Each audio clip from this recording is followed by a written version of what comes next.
Choose an online degree that fits your ambitions, backed by top accreditations and global rankings. Learn skills that drive real career growth. Apply now. न्यायपालिका लोकतंत्र का सबसे मजबूत स्तंभ, लेकिन क्या हो जब इसी न्यायपालिका को प्रभावित करने की कोशिश की जाए। सुप्रीम कोर्ट में एक ऐसा मामला सामने आया है जिसने न सिर्फ अदालत की गरिमा पर सवाल खड़े किए हैं, बल्कि सिस्टम को चुनौती देने की कोशिश भी उजागर कर दी है। भारत के मुख्य न्यायाधीश ने खुले कोर्ट में एक व्यक्ति को जमकर फटकार लगाई। वजह, उस व्यक्ति ने सीधे सीजेआई के भाई को फोन कर कोर्ट के आदेश पर सवाल उठा दिए। क्या है पूरा मामला, कैसे एक मेडिकल एडमिशन केस बन गया बड़ा विवाद, और क्यों सीजेआई ने दी सख्त कार्रवाई की चेतावनी, देखिए हमारी एक खास रिपोर्ट। सुप्रीम कोर्ट में सुनवाई के दौरान एक ऐसा घटनाक्रम सामने आया जिसने सभी को हैरान करके रख दिया।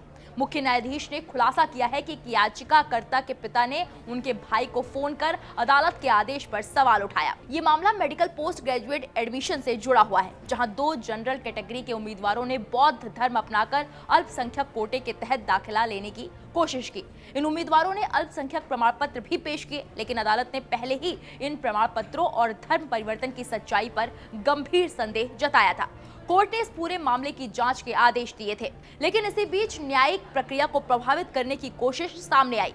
सुनवाई के दौरान सीजेआई ने फोन करने वाले व्यक्ति के वकील से कहा, आपके मुवक्किल के पिता ने क्या किया है, क्या आपको पता है, या मुझे खुली अदालत में बताना पड़ेगा। उन्होंने मेरे भाई को फोन करके बताया कि सीजेआई ने यह आदेश कैसे पास किया, क्या वो मुझे डिक्टेट करेंगे। ऐसे कामों को बर्दाश्त नहीं किया जाएगा।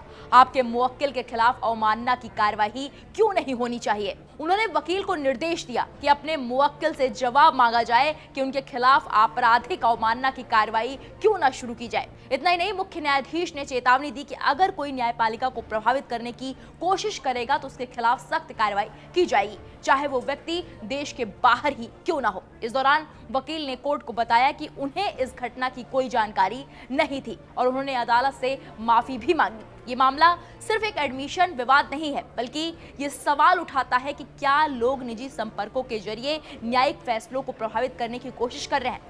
न्यायपालिका की निष्पक्षता और स्वतंत्रता लोकतंत्र की नींव होती है, और ऐसे में इस तरह की कोशिशें सीधे सीधे सिस्टम को चुनौती देने जैसी हैं। सुप्रीम कोर्ट का ये सख्त रुख एक स्पष्ट संदेश है, कानून से ऊपर कोई नहीं, और न्यायपालिका पर दबाव बनाने की कोशिश करने वालों को बख्शा नहीं जाएगा। तो साफ है, न्यायपालिका की गरिमा से खिलवाड़ अब भारी पड़ सकता है। इस मामले में आगे क्या कार्रवाई होती है, इस पर सबकी नजरें टिकी रहेंगी। फिलहाल इतना ही, लेकिन सवाल बड़ा है, क्या सिस्टम को प्रभावित करने की कोशिशें बढ़ रही हैं।